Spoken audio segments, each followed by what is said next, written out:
Baik, Assalamualaikum warahmatullahi wabarakatuh. Selamat datang kembali di channel YouTube kebanggaan kami, ya. Channel YouTube ASP Law Firm Official, channel yang muat berbagai hal terkait dengan hukum, edukasi hukum, penegakan hukum, realitas hukum, serta hal-hal lainnya, baik itu politik, ekonomi, sosial, dan budaya. Apa kabar hari ini sahabat-sahabat semuanya yang kami cintai dan kami sayangi? Ya, mudah-mudahan sahabat-sahabat semuanya selalu dalam keadaan sehat, bahagia, sukses, tentunya selalu ada dalam lindungan Allah Subhanahu wa taala. Amin ya Allah ya rabbal alamin.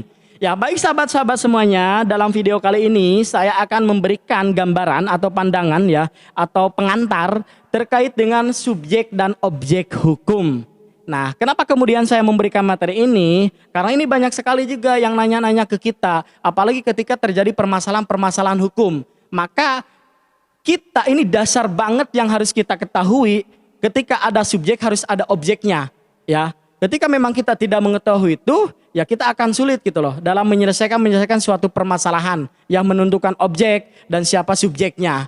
Oke? Jangan kemana-mana. Ikuti terus ya atau tonton terus video ini sampai dengan selesai. Tapi jangan lupa bagi teman-teman yang belum memberikan subscribe, mangga terlebih dahulu subscribe ya. Dan jangan lupa tekan juga tombol loncengnya, tring gitu ya. Kenapa? Karena nanti kalau ada update-update video terbaru dari channel kami langsung ada pemberitahuan kepada teman-teman semuanya. Hukum itu penting loh, hukum itu fleksibel ya.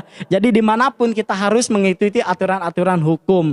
Baik di rumah, di jalan, di kantor, atau di lingkungan-lingkungan kerja kita. Makanya hukum itu penting, jangan lupa makanya untuk memberikan subscribe. Oke guys?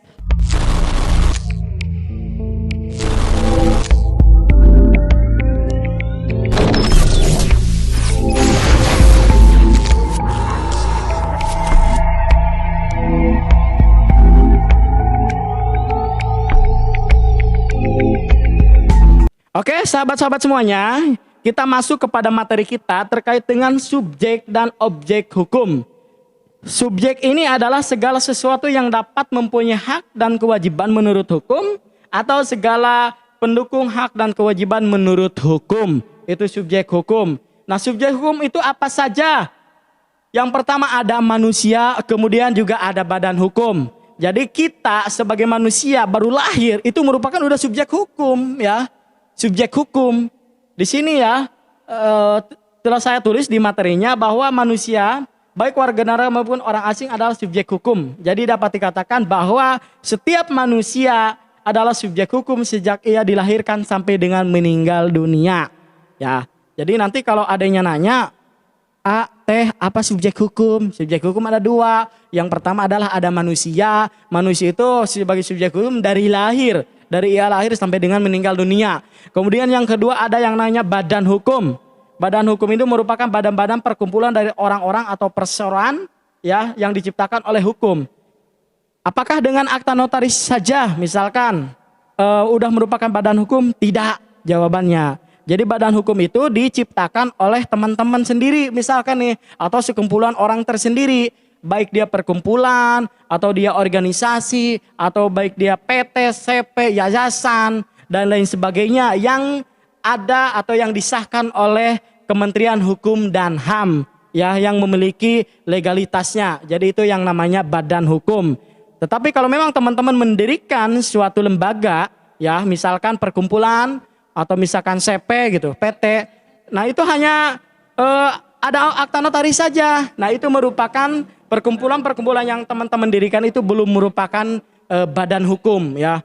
Jadi badan hukum ini ketika memang kita membuat suatu perkumpulan udah berbadan hukum sangat enak ya ketika memang kita mau mengajukan misalkan memohonkan informasi ke dinas atau instansi, jadi kita bisa menggunakan badan hukum kita ini.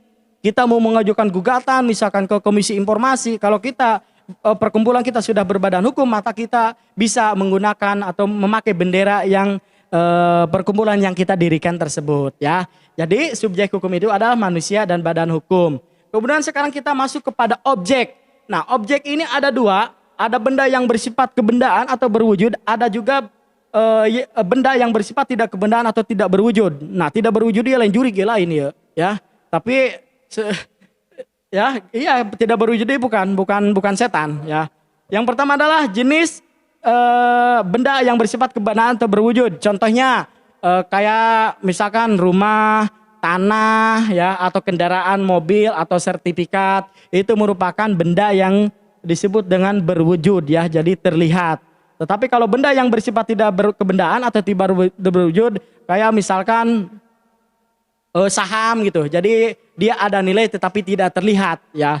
Itu contoh dari benda yang bersifat dan tidak kebendaan ya atau tidak berwujud. Dia hanya sebagai tulisan saja tetapi memiliki arti penting gitu ya. Jadi ada materi-materi di situ itu.